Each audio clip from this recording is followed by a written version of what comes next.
Every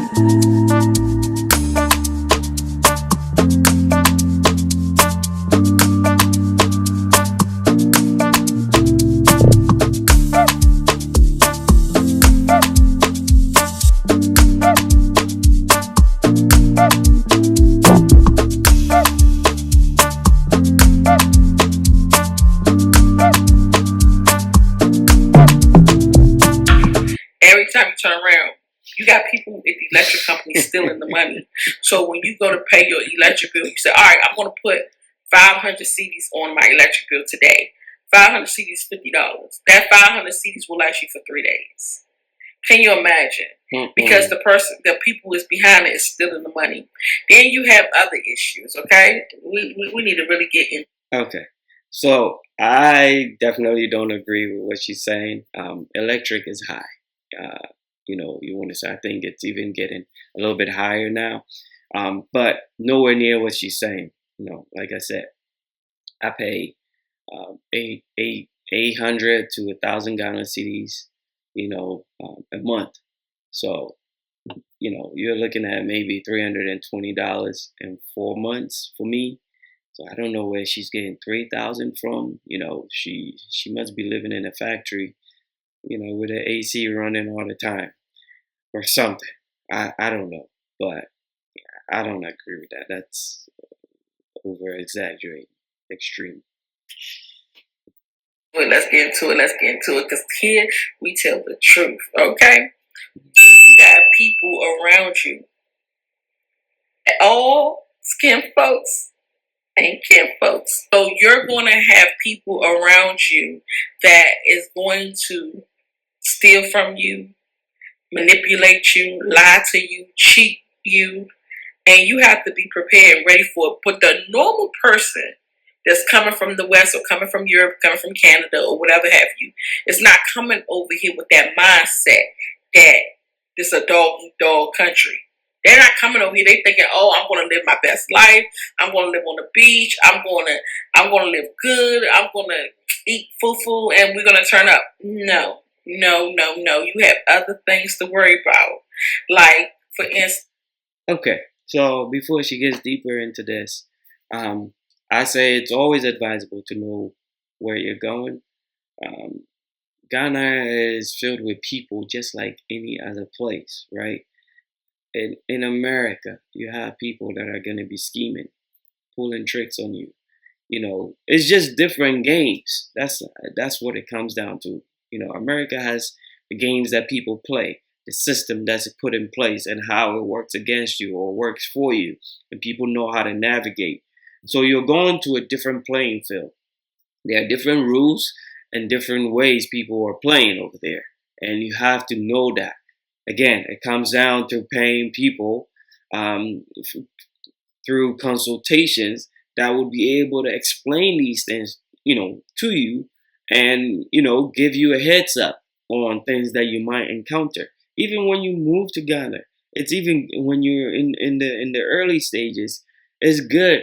Whether you have friends, people, if you find friends, great. They might give you game and let you know what's going on and help you navigate the system. If you don't have friends and you're just figuring it out on your own, you could always pay somebody else that's in that field to give you insight on how to navigate things, right? Unless you want to just, go at it and find out for yourself. That's fun too. But, like she was saying, I'm guessing she, wasn't advised, or she, she doesn't have any Ghanaian friends. I don't know. Maybe she does. I don't know. But, at the end of the day, it's people you're dealing with, and so the games you're used to in the States, they're going to be playing either similar games or different games with you. And it's up to you to learn that as quickly as possible, to figure out how people move over there so you can avoid those costly mistakes. All right? Okay. So my caretaker, every time I turn around, she's telling me another story. Just a couple days ago, she told me that I gave her some money I gave her 400 CDs, which is $40. I told her to go get me some fruit. She ended up going home, and she Four said when hundred she was dollars for no, fruit. she didn't go home yet. That's another story. A whole lot of She money. ended up going to go get the fruit, but in turn of her going to go get the fruit, she comes back to me and crying, and I said, "Why are you crying?" And she said, "Because I got robbed, so I don't have the money, and I feel so bad." So I didn't get my fruit, but that's to be expected. So then another time she went home, I didn't give her any money to get home. So she called me crying. Oh my God. She was saying that she fell on the ground and some people had to rub her down after she fell. And they saying that she needs to pay now. She needs to pay them 40 CDs, which is $4. And she needs the 40 CDs right now or they're not going to let her go home. Okay, so yeah, she probably got on that one.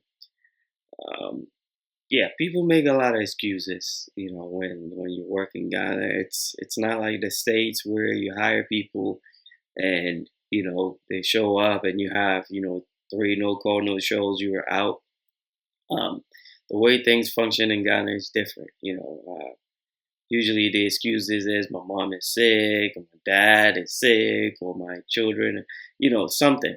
There may be some truth to it. Sometimes, they're also lying. But they, it's one of those things that you just have to experience it to know, or have someone that lives over there and is so used to that kind of stuff, try to help you navigate those roads. All right. So it's not, um, there is truth to it. What she's saying, yes, there's some truth. There's definitely truth to it, depending on who you meet. You might encounter that a lot or not at all. So yeah. So you hear so many stories, so many lies. I can get into it for real, and tell y'all all of the stories that I've heard. I mean, that you'll have people telling you that their father is in the hospital, they're the eldest child, they need money for him. If they don't get the money, he's gonna pass away because he's not gonna get no help. Most of the time, it's a lie. Sometimes it's true.